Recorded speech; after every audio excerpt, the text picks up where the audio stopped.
తాను చనిపోతున్నానని తెలిసి భర్తకి ఇంకొక పెళ్లి చెయ్యాలి అని అనుకుంది సరోజ. కానీ తన భర్త చేసిన పనికి తను చనిపోయేంత పని అయిందని చెప్పేసి అంటోంది. అసలు తనకు వచ్చినటువంటి బాధ ఏంటో తన్నే అడిగి తెలుసుకుందాం. మరి ఈ కార్యక్రమంలో మనతో పాటు ఉన్నారు ప్రముఖ హైకోర్టు అడ్వకేట్ రమ్యాకుల గారు. నమస్తే మేడం. నమస్తే అండి. ప్రముఖ సైకియాట్రిస్ట్ డాక్టర్ కళ్యాణ్ చక్రవర్తి గారు. నమస్తే సార్. సరోజ గారు ఇక్కడ ఒక చిన్న సమస్యతో రావడం అనేది జరిగింది. అసలు తనకి ఎలాంటి సమస్య వచ్చిందనేది అడిగి తెలుసుకుందాం. నమస్తే అండి సరోజ గారు. ఎక్కడి నుంచి వస్తున్నారు? కాకినాడ మేడం. కాకినాడ నుంచి. చెప్పండి, ఇక్కడి వరకు రావడానికి ఏంటి కారణం? కారణం అంటే మేడం మా ఆయన గురించి.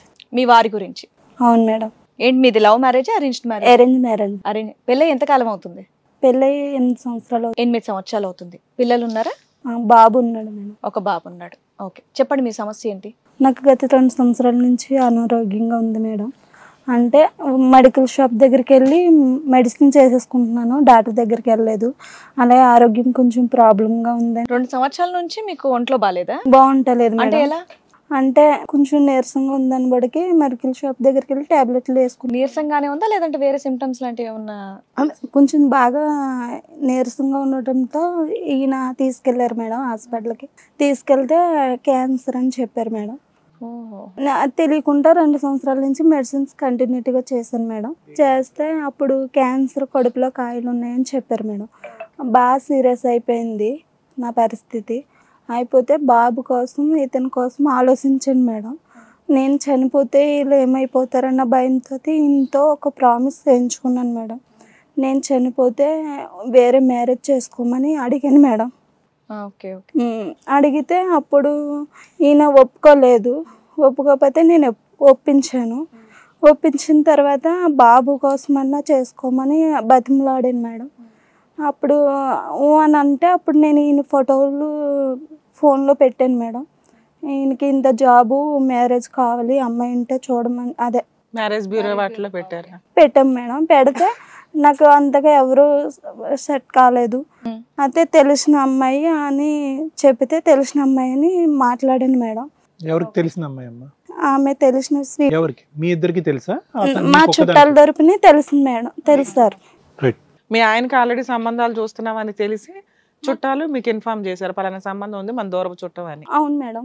చేస్తే స్వీటీని పిలిపించి అది మాట్లాడాను మేడం. నా పరిస్థితి ఇది, నాకు ఇలాగా అనారోగ్యంగా ఉంది, నేను చనిపోయిన తర్వాత మీ ఇద్దరు మ్యారేజ్ చేసుకోవాలని ముందే చెప్పాను మేడం. అసలు చనిపోతావని ఎందుకు అనుకున్నావు? ఈ రోజున క్యాన్సర్ చాలా వాటికి క్యూర్ ఉంది, ట్రీట్మెంట్లతో కవర్ అవుతున్నాయి. మీకు డాక్టర్స్ ఏమైనా కన్ఫర్మ్ చేశారా కీమో వాడాలి ఇవన్నీ అని? బాగా అది గర్భసంచికి కాయలు కట్టేసి కాదు నాన్న, మీ లైఫ్ స్పాన్ ఎంత అని చెప్పారు? చనిపోతారని చెప్పారు. బాగా 6 months 1 year ఏదో చెప్పుంటారు. అలాగే మేడం. చెప్తే ఇంకా ఈయనకి మ్యారేజ్ చేయాలని ఫిక్స్ అయ్యాను బాబు కోసము. సరే, నువ్వు చేయకపోయినా నువ్వు నీ తర్వాత ఆయన చేసుకుంటాడుగా, నువ్వు అంత త్యాగం చేయాలని ఎందుకు అనుకున్నావు?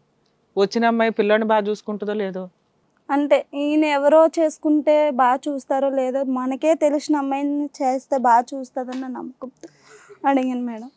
అలాగా అడిగితే ఓకే అన్నీ చెప్పిన తర్వాత సరే అని, నా అనారోగ్యం బాగోపోతే నేను మంచం మీద ఉన్నప్పుడు తను వచ్చి చూస్తూ ఉండేది. బాబు నది దగ్గర చేర్చుకొని బాగా చూసేది. చూస్తే వీళ్ళిద్దరూ ఒకరోజు ఇద్దరు అసలు అట్లా మీ ఆయన్ని చేసుకోవాల్సిన అవసరం ఆవిడకే ఉంది.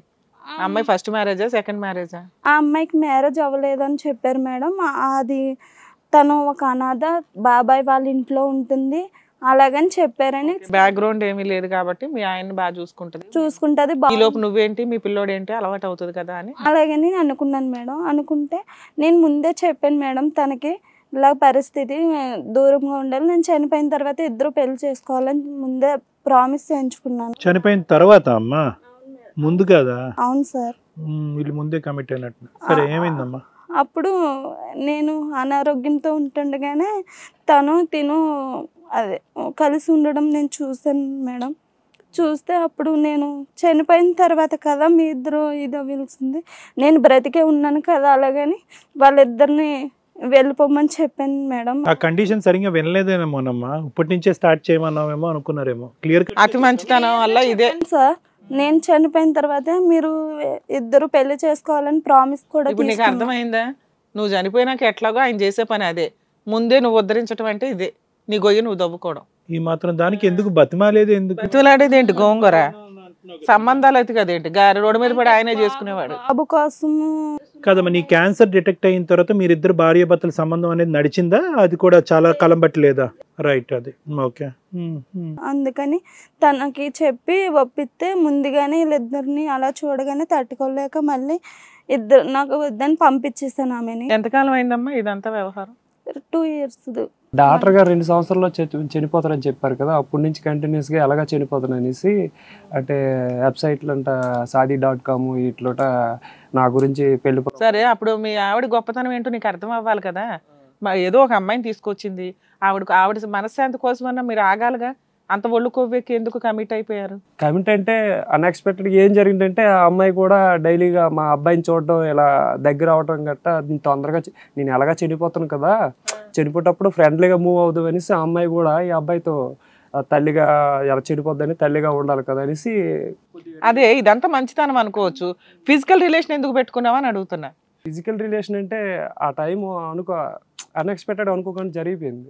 నువ్వు అప్పటికే ఎడార్లో ఎదుగుతున్నావు, దొరికింది.